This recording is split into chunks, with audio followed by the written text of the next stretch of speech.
all the investments you make in hygiene should create that strong return for your patients, for your providers, and for your practice. So I love this picture. Why do you think I cherish this picture? What do you see here?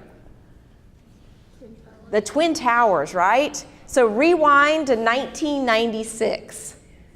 I had been a hygienist for 5 years at that point, 1996, and I had just moved from a small town in Southern Virginia. I call it the tobacco and sweet tea capital of the world, to Chapel Hill, North Carolina to go back to school. And I went from working in a small town dental practice where no financial information was shared, like we didn't really even know what the fees were for procedures, to one in which everything was shared, right? And all of a sudden I learned a lot.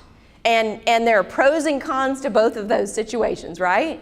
But I learned a lot, and I learned what it really takes to make a dental practice run. And I learned that, you know, for every dollar that comes into the practice, for most practices, and for this practice, you know, over time, 70 cents of that goes right back out, right, into overhead. So then you have this remaining 30 cents, if you're lucky, maybe 20 cents on the dollar to reinvest into the practice, right?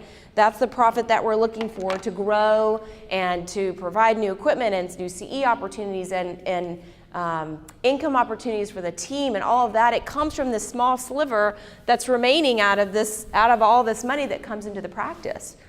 So I began to learn about that, and I had the privilege also of working with these 3 amazing dentists. And that's another reason why this photo is so special to me. And we were here, the whole team, to go visit a lab. Now, why would dentists take their whole team to go visit a lab, right? It's because they invested in us. They invested in us, and they believed in order for us to believe in the work that we were providing, we needed to kind of see where it starts. And there was a CE program much like this there that we all attended. So we went, we learned, and we had some great team time, and we had a lot of fun, and we created a lot of memories together. And they invested in us. They invested in their relationships with us, and they invested their knowledge with us. And I learned so much working in this practice. Dr. Weiss, who was the owner, still the owner of this practice, at this point, the practice had probably been open 10 or 15 years. She was a hygienist before becoming a dentist. And so she's the one that sat down with me and said, you have to use your ultrasonics, and here's why.